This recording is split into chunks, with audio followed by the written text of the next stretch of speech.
Hi, welcome, welcome, welcome. Howdy, howdy, howdy. This is Shay Rippinger of Hepsa Hoopla, here to welcome you to the Hoopla of Y'all show. And today we have our little kitty cameo here with Kitty Capri. And this is number 6 of a mini little 11-part series. Now, why 11 parts of this series? Because I have a goal to get to 50 shows this year. So, and this is called the moving series because I am moving right now. So I'm in the process of moving and picking up from Colorado to Idaho. So this is a very new adventure for me. So, ah, it's a big deal. And it is the holidays, so yeah, no stress or pressure there. Anyway, today's theme is goals. So it's not about the stress or the pressure, but it's about the overall goal. So the overall goal is to be there in a better cost of living area and to be on a mountaintop, have a really wonderful life, all that kind of good stuff. So with my partner, my husband Bill, and okay, so I'm gonna go right ahead here. I wanted to bring up, so it's interesting when you come across some information. I always tell my students this: if you want to learn a hoop move, oh, and by the way, in this show we talk about health, humor, and hooping. So with my students, I am a hula hoop dance instructor. Um, I tell my students, if you really want to get a hoop move down, what you do is teach it to somebody else. That works out really well. So I'm going to do that same theory today of how I tell people how to input information and how to grasp it and learn it. And that is, I listened to a little tidbit with Tony Robbins today, who is a really well-known motivational speaker. Some say he's over the top, whatever. You may like him. I've listened to him for a lot of years, and I find his stuff pretty interesting. And I like the fact that he keeps updating and revising his stuff to move and roll with the changes in the times and the currency. So he had an interesting thing today about trying to get to your goals, about what are your actions saying about your goals and stuff like that. And I even wrote it down. I wrote down little notes here. So if you see me reading my notes, this is what. So that I can stay on track and on target, which is part of goals. So you may have like little goals, you may have big lofty goals. So like this big move for me is a changing of everything. So it's rethinking a lot of things for me. It's rethinking my business goals, my business structure. How do I do stuff starting up from scratch again in a new location? Luckily, I have built up a brand and identity and all kinds of stuff like that. So I've put in a lot of that work. But I may be able to want to shift it and go in different directions. So see boxes behind me and stuff like that. Really am moving, so it's a little messy and Michigas right now. Anyway, and there goes the heat. Making lots of noise. Ah, flying cat. All right. I don't know that you want to try that again, kitty. Okay. Yeah, that was a noisy bag that she jumped on. Okay, so he had like a little cycle here, and I wrote him down of like, what is your potential? And with your potential, like, do you feel like you're at full potential? With your potential, what kind of action do you do according to your potential? And then what kind of results are from the actions? And actually, let me start out with the beliefs too. So I guess I skipped a step. The cycle goes around and around and around, so you could pick any point of this to start with. But it does, he did say, and I have here, start here, which is the beliefs or the certainty.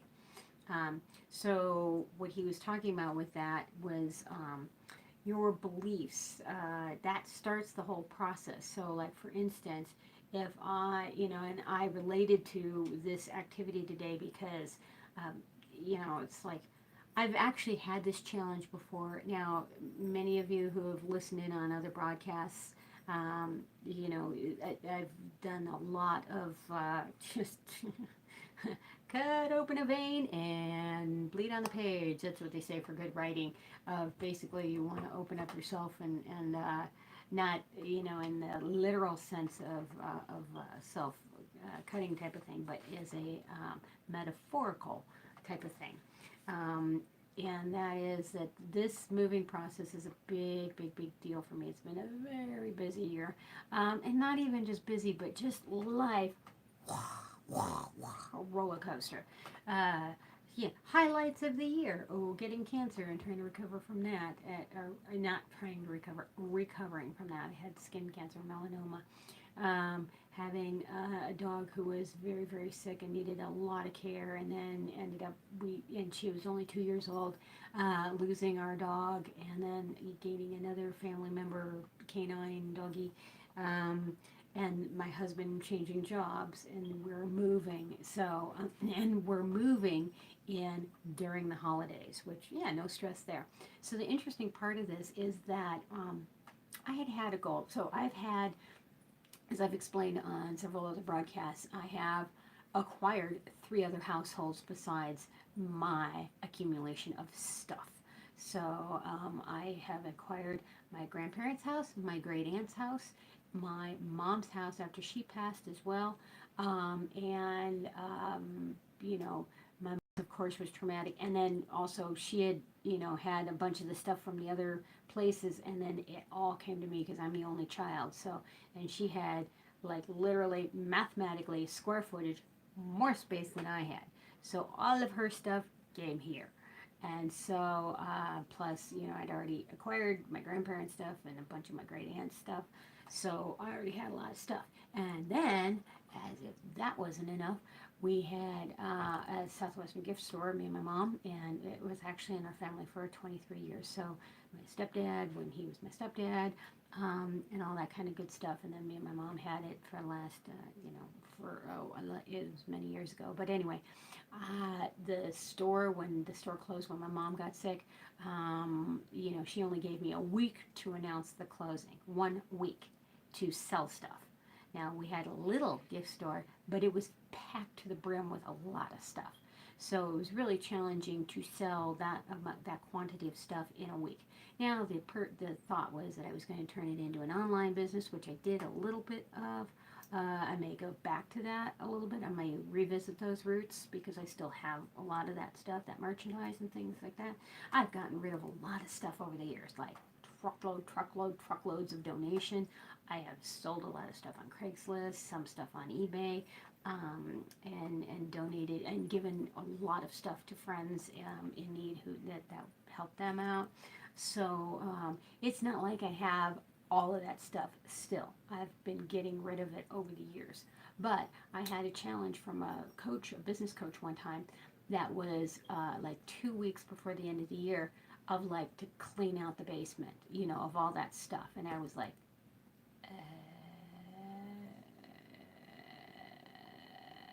yeah. So because, and I actually did a video of the basement of how much stuff there was down there. So if you can picture Florida, okay, the 1,200 square foot house, but with a basement, they don't consider the basement as part of the square footage because it's unfinished.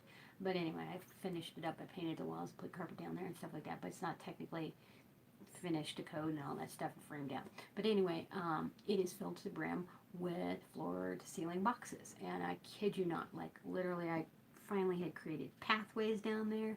And this was after that was the last like storage space of stuff because I like literally had a storage space for my mom's stuff. I got rid of that, but the stuff from her house went down the driveway. It filled up the garage, floor to ceiling, so thick that I couldn't even have an estate sale because it was dangerous. I couldn't get to anything. Plus, I was crying. It was very emotional, and it was just awful. But and then the porch was filled, under the front tree was filled, and every room in the house, except for the kitchen. The kitchen was lined with the floor was lined with boxes at first. That was the first area to get cleared out. But basically, all the rooms in the house were floor to ceiling boxes. So the magnitude of this stuff was insane. So over the years, I've gotten to having functional rooms. And then, of course, when I married my husband, he hasn't seen what I did have to deal with to begin with. Because my mom's passing was before his time, before he came into my life. But he's always known me with a lot of stuff, but he didn't know me with the probably twice as much as I have now, and I have a lot now. But anyway, this organizer, that she wasn't an organizer, she was a coach. She challenged me to see if I could get, that stuff done in 2 weeks during the holidays. And basically, I had like 2 weeks. And so she's like, figure it out, do it. And I was so excited, and I was like, ah. And interesting thing is, so this was the goal, right? To clean out the basement. And I mean, what did I have to lose by trying, right? So, and I was highly motivated. That particular instance, I made the mistake of telling my husband this. And he just rolled his eyes and went, that's never going to happen. And all of a sudden I was deflated. Like, I went, oh, you're right, that's never going to happen.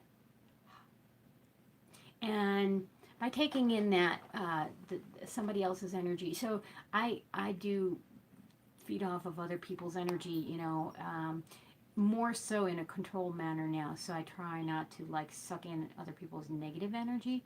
But I do try to be around people that do have a positive, up-tempo, upbeat, positive, motivational, rah, rah, go type of attitude. Hence why I like Tony Robbins and stuff. And anybody that helps you try and remember how to get to the things that you want to get to. So anyway, she had challenged me to the 2 week challenge, and I started going, and I started like, and I was like, well, how do I create this space, like clear this space of stuff so that I can have my life back? And so it's not just cluttered with stuff of other, as I joked around, other people's dead stuff.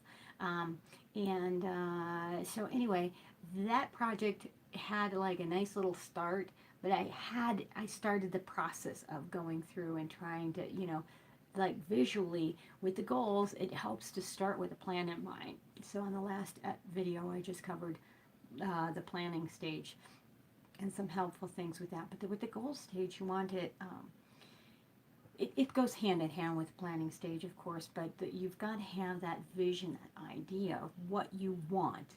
And not only what you want is very important, right? But why you want it is even more important, because the why is going to help you get through and achieve the goal when the going gets rough. So believe me, on this process here, the going has gotten rough on several occasions. It hasn't, in comparison to what other people have gone through and stuff like that. I'm trying, everybody's like, has that doom and gloom stuff. And it's like, oh, you're moving, blah, blah, blah. And I'm like, I really want to try and make this a fun process and make it as enjoyable as possible. So I'm trying to, along the lines of achieving my goals. So I'm setting like little goals along the way. So, I mean, the overall magnitude, the overall vision is to downsize a bit and go to a new space and have a different type of lifestyle. So right now I'm in an urban atmosphere. We're in Colorado. It's very lovely. We have access to the mountains. I don't get up to the mountains all that much, but I can see them from the house. And our yard is gorgeous and lovely and very, it's a paradise within itself, because I've built it up over the 25 years that I've been in this house to be this wonderful place. And my husband has joined me in this process and helping, do that as well. So, and he's helped me on the inside a lot, with major renovations, and he's taken that ball and run with that in a really magnificent way. So we have like insides that match. Well, I don't know about matching the outsides, because I kind of have a Bohemian Rhapsody going on in the yard. So it's getting a little bit normal and urbanized looking as I take my little tchotchkes out of the yard and stuff like that, and they're going to the new yard. So when I say new yard, there's no grass. I don't even have to bring the little hand mower. And when I say power mower, it's by hand. That was like 45 minutes up and down a hill of sheer, yeah. Yeah, so when people go, wow, you get that body from hooping? Yeah, sort of. I mean, I also do gardening and lifting cinder blocks and, trying to run a hand mower and all that kind of stuff. So So yeah, I try, but I also try to eat right and be healthy and all that kind of good stuff. So there's a lot that goes into it. So it's not just oh, I woke up one morning and I tried to treat my body well on a consistent basis. That's kind of how goals go too. So you want to eat, go, and achieve on a consistent basis. So right now I'm down to crunch time, so I've got to be packing a lot more boxes since we've had the move. And goals are also about trying stuff and falling down and tweaking it and then retooling it along the way to see how you want to plan it and how you want it to go. So for instance, we have several of these moves, like literally taking stuff to the new house, driving it there, packing it, moving it, all kinds of stuff. At first I was like pulling things. At first I didn't realize, the reality of having the new house was like, oh, it might happen, and then, once we got there, signed the paperwork, it's ours. Now we know that we're actually going to go there. Now I start seriously pulling stuff, but I didn't put it in boxes. So, like, that's an interesting part of the goals where you take stuff and you don't, like, basically finish the activity.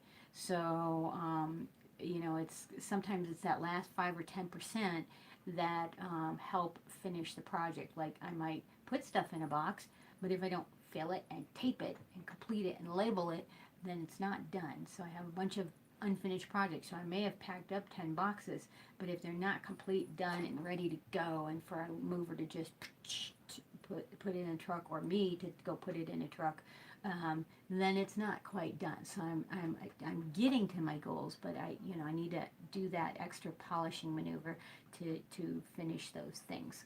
So on that note, and so Tony Robbins was talking about the potential, the action, the belief, your belief, your potential, your action, your results of what are your beliefs? What are your core beliefs? If you don't believe that you can do something, like at first I believed that I could clear out the basement, and then all of a sudden I believed that I couldn't. And both were true. That's an interesting thing. There is a quote out there like, whether you think you can or you can't, you're right. Ooh, yeah. So that's a famous quote out there. But anyway, I believe that I can do this, and also I have to do it. He was talking about how your goals should be scary. They should really scare you. It shouldn't be easy. If it feels comfortable, it's not a good goal. And I'm like, well, this scares the crap out of me. So, because I look at a calendar and I'm like, oh my goodness, I have to have all this stuff done by that date, because that's when the truck comes, or when the last truck comes, because we're moving in stages and stuff like that. So anyway, I have to have faith in and really psych myself up for this to be able to do this. So in the last video, I talked about peppermint and how peppermint is really good for goal planning. But sometimes, when you have these big lofty goals, sometimes you get a little on edge and a little stressed out at the magnitude of this stuff. So I have a little healthy recommendation that is a counterpart to the peppermint oil, and that is lavender oil. So lavender oil is great for so many things. So essential oils are quite lovely. So they're from the lavender flower. If you want to get a good quality oil, you can use this in a variety of ways. You can use it in a diffuser, which just kind of like puts a little steam in the air and is an aromatherapy. It's very good. Lavender is very good for relaxing, for chilling the heck out, for just taking the edge off. It's great to have in your meditational space if you do that. It's lovely for sleeping and relaxing. So spritzing this, what I do is I take some, I've actually bought this before, but I just refill it so over and over and over again. So it's just a little screw top spray bottle, and I put some lavender drops in here. I put good water in and mix it in, and I dilute the lavender drops. And then it's really important when you're doing this as this little spray, shake it up first and then spray. It smells so nice. So, and I have like a really fine mist on this, which is really nice. And I also have to clean off the cap because it gets a little gooey. But you want to shake this up because this is an oil, and I add water, and oil and water don't mix. If you shake it up a little bit, that will help distribute and disperse the oil within the water. and will help it spray well. So, like if you don't want to make your own, you can buy it already made. This was a little Dr. Bronner's thing. So originally when I bought this, well, actually I got this from our health food store when we had the health food store, the bottle, and I've reused it over and over ever since. But like one of these at Whole Foods might run you like, I don't know, 10, 15 bucks or something like that. But you can make your own with drops of oil, water, and you get, the oil is a concentrate. So you don't need very much of this to do this. Now, if you want a really cool trick, so you can also buy it like that and spray. So here's my really cool trick, and I alluded to this before. You take your, okay, so I had recommended this. So this was a 3-video series. So even though this video is number 7 of the 11 for the moving series, I'm doing 3 videos back to back tonight to get my quota in of trying to get my 50 show goal. That's my goal for the year, is do 50 of these Hoopla of Y'all shows. And they're also a nice short format. I'm running a little long on this one, but anyway. So you take a tea, your Kava stress relief tea, and then you put a drop of peppermint and a drop of lavender, and it's a really nice blend. And then sip your tea and just sit with it and just, you know, be careful with so put a drop of peppermint oil. Both of those are very intense. So if you're using a good concentrated, good high quality oil, you don't need much. So a drop will do, and especially in the tea. Put the drops of oil in the mug of your tea choice before you add the hot liquid, because it's going to steam and vaporize, and when you get the mint blast, it's just going to take your breath away. So anyway, but it's a really good, lovely thing to sip. So that's my healthy recommendation for you, and the Tony Robbins stuff. Okay, so I'm going to combine a little laughter yoga exercise with the exercise that Tony Robbins was demonstrating with on this potential. And that is, you're going to, okay, so I want you to close your eyes, and I want you to just take out your right hand and reach it out to the side, and then reach behind you as far as you can. Just keep your eyes closed. And then bring it back. Well, actually, take a look at where your arm is, and then bring it back. Yeah. Loosen up, loosen up, loosen up. And then you're going to now visualize going as far as you possibly can, and really just visualize going, even doubling the expanse of the direction that you moved your arm in before. So again, close your eyes, take your right arm out, go with your visualization and move your arm to that spot. Now open up your eyes. Now, if you're in a further spot, that's the point of this exercise, is to know that just by visualizing, by expanding your goal and your belief of what you can do, that is possible. So now what I want you to do is we're going to combine this with a little laughter with this. Now we're going to take the other arm up, and we're going to breathe it in and exhale it out. Laugh it out and release it out. And we're going to take it with the right arm, and again, expand and go far with your arm, and inhale it in and laugh it all the way out. And reach and bring it back in. And one more time on, well, let's end this because I want to keep conscious of the time. So we're going to end this. I would like you to repeat that a couple more times, but keep that in mind, and just reach to your extension, exhale, and laugh it out. So at the end of laughter yoga exercise, we take our hands together, we go very good, yay. We do that twice, very good, yay. Okay, so moving along, I want to show you, this is going to be the last of the isolation series, unless I come up with more, because the next ones that we're going to touch on for the hoop tutorial stuff is going to be, we're going to go do some rolls, because rolls are really fun. Okay, so this is a two-handed ghosting isolation. Okay, so what you want to do, okay, so I have a smaller hoop. If you have a big hoop, this is going to be really hard to cross your arms and get around with this with a big hoop. So if you can, try with a smaller, lighter hoop to begin with, and it's going to be a lot easier on your rotated cuffs and arms. So what a ghosting isolation looks like is we're going to take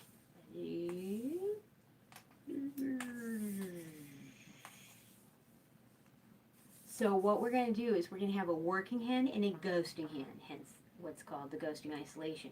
So what's going to happen is your working hand is going to be working. So you're going to be doing an isolation and your other hand is going to be going opposite. So one hand is going to be working. You will probably, now this is kind of a little bit of a complicated move. It has many different layers on it, so you may need to watch it several times and or break this down to the different components. So basically, the one hand is going to start down and bring it up and over, and that's going to be one hand of the isolation. But your other hand is going to work equidistant. And right here, you're going to bring this in. So this is still working the isolation. You're going to switch hands over on this side. You have to cross over. So this one's still ghosting. This one's still working. So my right hand is still working, but I want to go equidistant.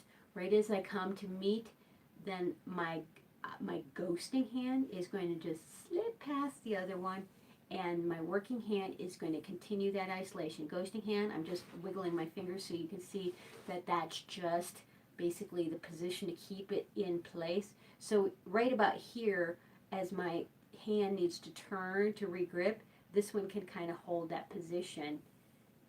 And you want to try and keep this equidistance, equidistant, equidistance, equidistance. Continue the isolation. So the ghosting hand is just looking like it's doing something. It's basically on the hoop, and I'm like literally doing this. So I'm not really gripping onto the hoop. The other hand is gripping onto the hoop, right? But this one is just doing that, okay? So it's not really gripping onto the hoop. But from this perspective, it looks like they're both working, but one is ghosting.